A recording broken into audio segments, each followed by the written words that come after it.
kami dari kelompok 1. Podcast ini kami buat untuk memenuhi tugas mata kuliah Manajemen Keuangan 2 yang diampu oleh Bapak Dr. Sujono SEMSI. Pada podcast kali ini, ada pun topik yang akan kami bahas yaitu the cost of capital. Nah, kenapa topik ini sangat penting? Karena biaya modal bisa dibilang sebagai harga dari modal perusahaan. Jadi kalau perusahaan mau melakukan investasi atau proyek baru, keuntungan yang dihasilkan harus lebih tinggi dari biaya modalnya. Begitupun sebaliknya, kalau tidak, perusahaan bisa mengalami kerugian atau bahkan nilai perusahaannya menurun.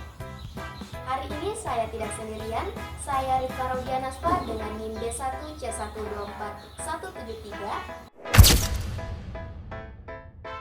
bersama rekan kelompok saya Siti Anissa Apriani dengan NIM D1C123120.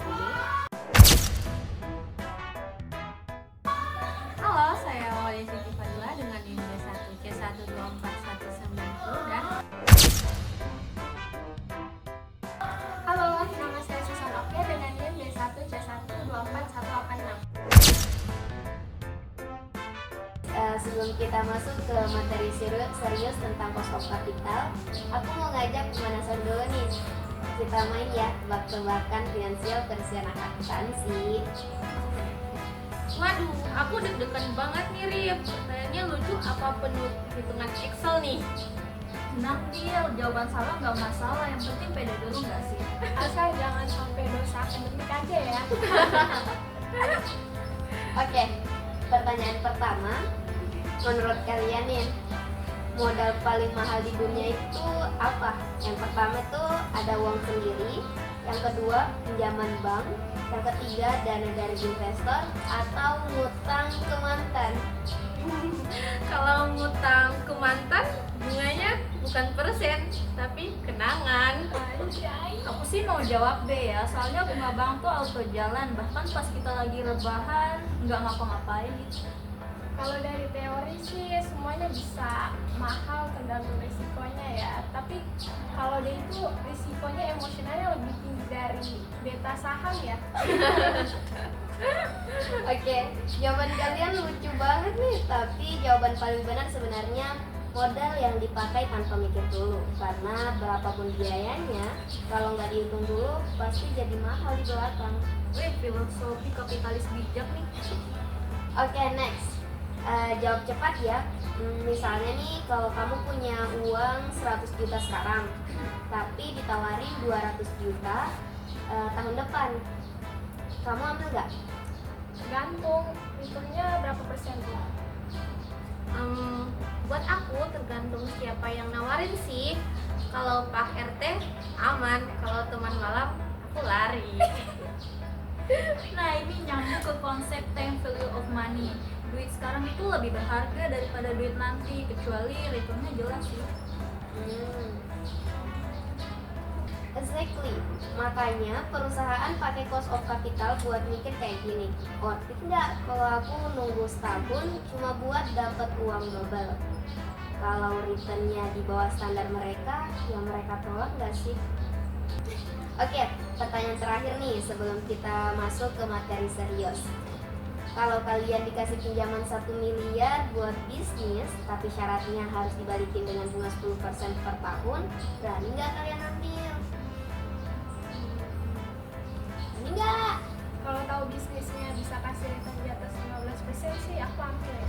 Aku ambil sih kalau ada proyeksi jelas, kalau cuma modal nekat, mending enggak deh. Aku ambil sih, kalau boleh diawalin pakai doa dulu. Nah, itu dia inti dari cost of capital. Bukan tentang punya uang atau enggak, tapi seberapa mahal biaya yang dipertahankan terkait uang itu. Kalau returnnya lebih tinggi dari cost-nya, ya gas aja gak sih? Kalau lebih rendah, mundur aja cantik. Oke, langsung aja kita mulai dengan Susan.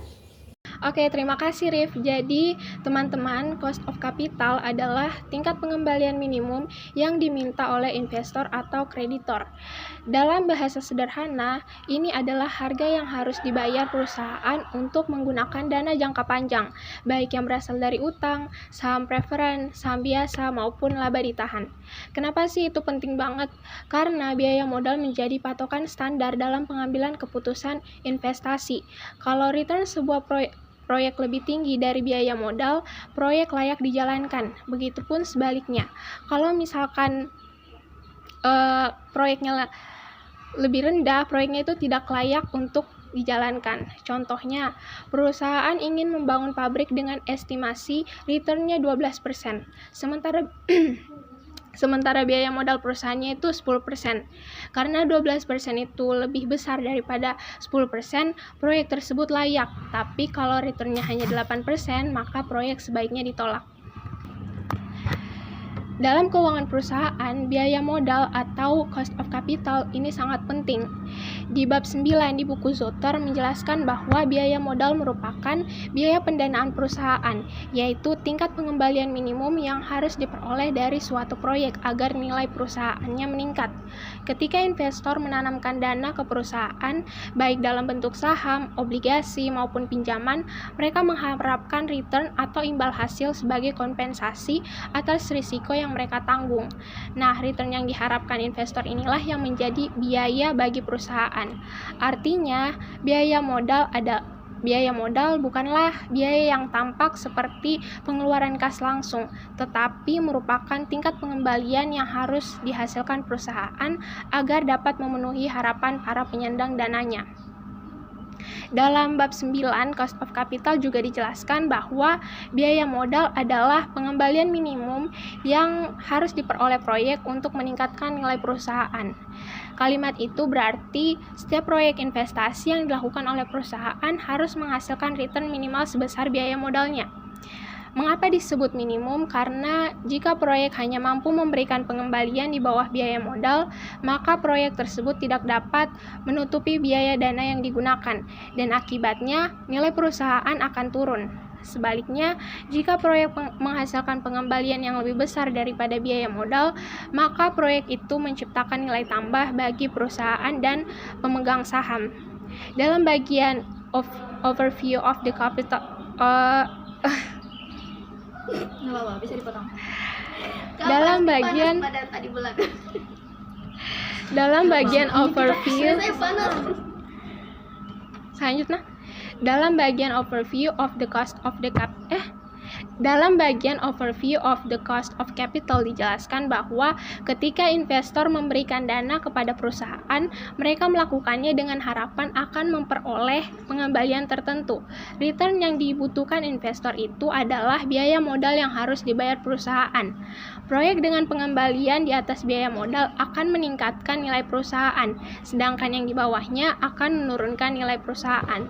Jadi, biaya modal berfungsi sebagai batas bawah atau minimum rate of return yang menjadi patokan bagi perusahaan dalam menentukan apakah proyek tersebut layak atau tidak untuk dijalankan. Bagaimana sih hubungannya dengan kekayaan pemegang saham? Jadi hubungannya itu adalah kan tujuan utama dari perusahaan itu adalah untuk memaksimalkan kekayaan pemegang saham.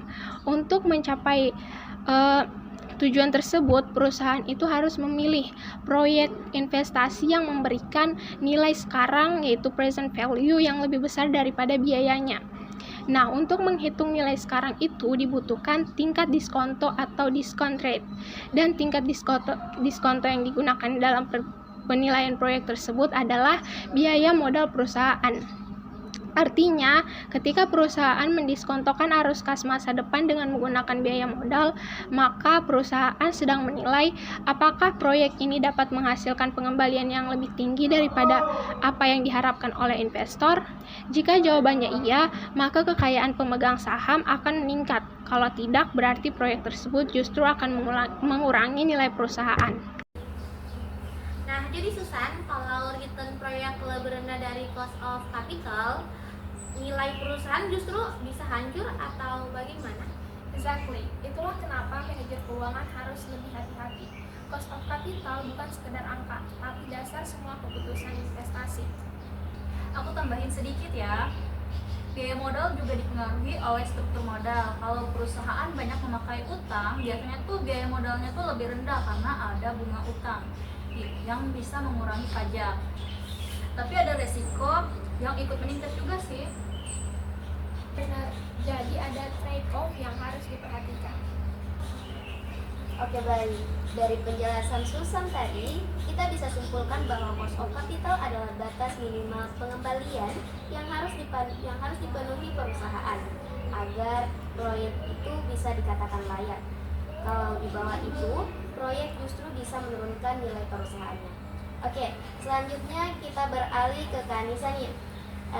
Bisa jelaskan lebih detail tentang sumber modal jangka panjang dan komponen biaya modal. Oke Rif, jadi ada 4 sumber utama modal jangka panjang.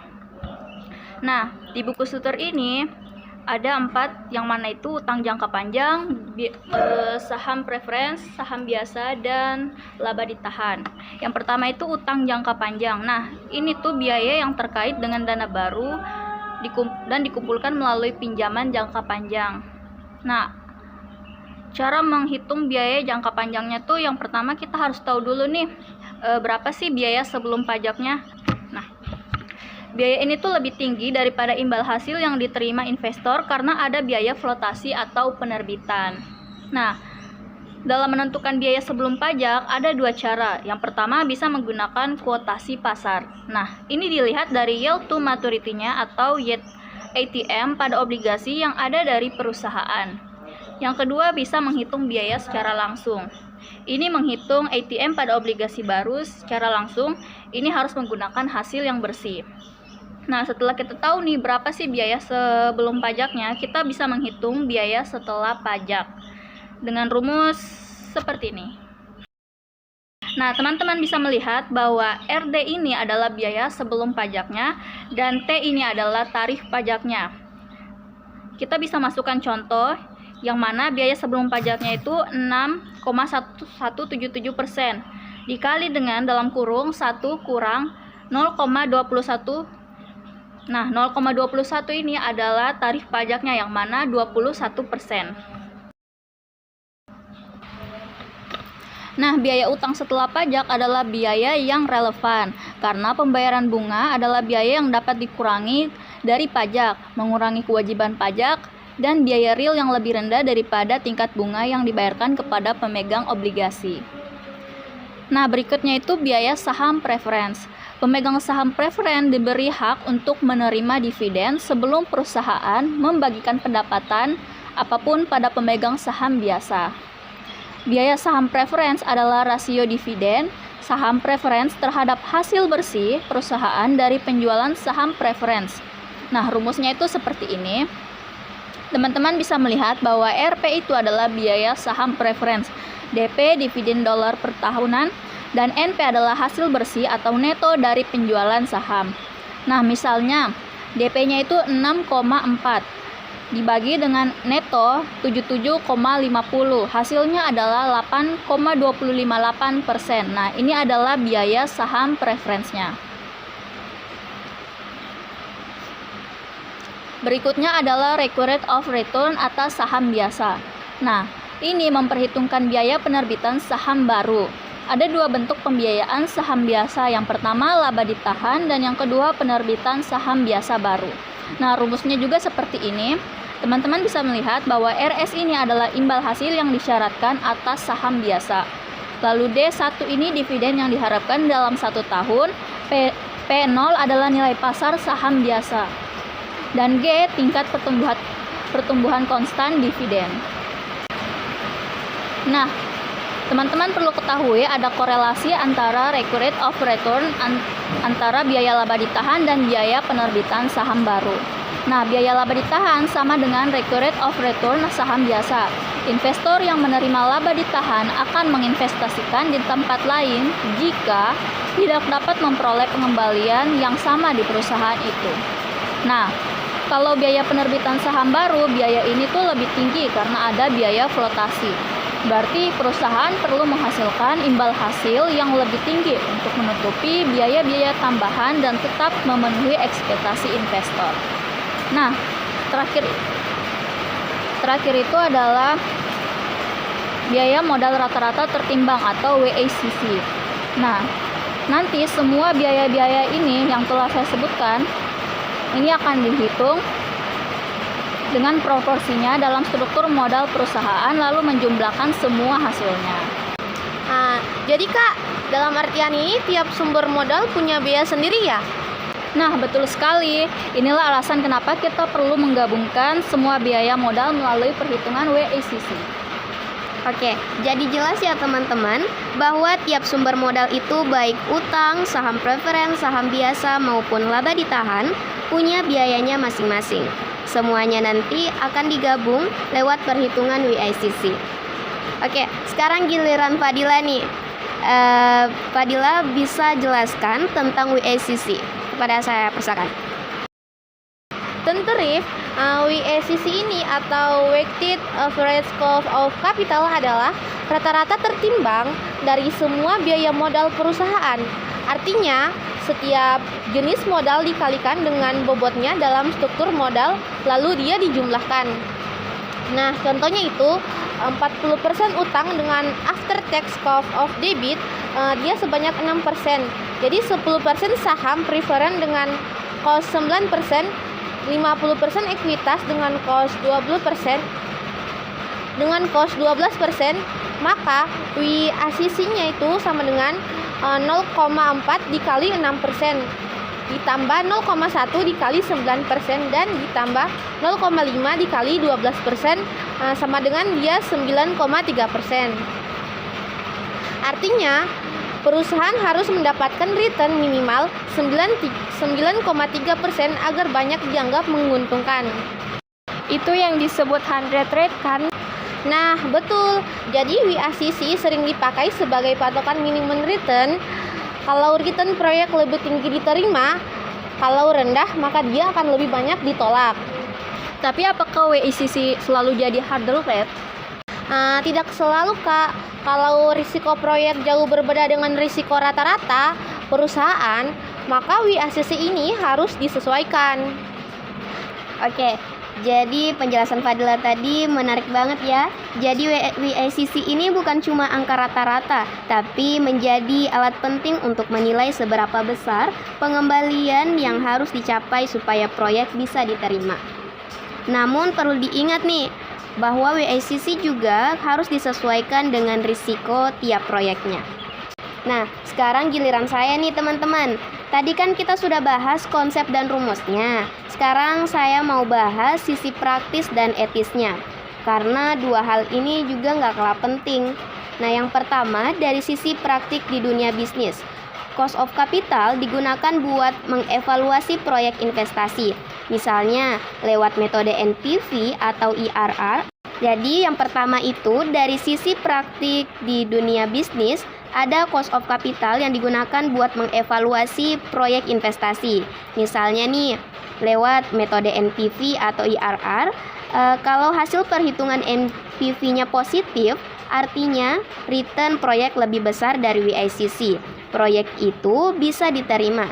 Tapi kalau negatif, ya sebaliknya pasti ditolak. Selain itu, cost of capital juga penting buat menentukan keputusan pembiayaan. Perusahaan harus bisa menyeimbangkan antara utang, saham, laba ditahan, biar biaya modalnya tetap efisien tanpa memperbesar resiko. Nah, yang kedua, dari sisi nilai perusahaan. Semakin rendah cost of capitalnya, semakin besar peluang perusahaan buat lolos dalam uji kelayakan investasi. Hasilnya, nilai perusahaan di mata investor bisa meningkat. Nah, yang ketiga, dari sisi etika nih. Ini yang sering dilupakan. Ada contoh dari kasus Wells Fargo yang disinggung juga di buku Zutter karena skandal rekening palsu. Reputasi mereka rusak dan resikonya meningkat, otomatis biaya modal mereka ikut naik. Artinya, perilaku etis dan reputasi perusahaan sangat berpengaruh pada tingkat kepercayaan investor dan pada akhirnya juga mempengaruhi biaya modal itu sendiri. Nah, adapun kesimpulan dari cost of capital yaitu bahwa cost of capital bukan cuma alat analisis keuangan, tapi juga mencerminkan bagaimana perusahaan menjaga kepercayaan dan integritasnya di mata investor. Etika, transparansi, dan profesionalisme bisa jadi faktor yang menurunkan biaya modal sekaligus meningkatkan nilai perusahaan.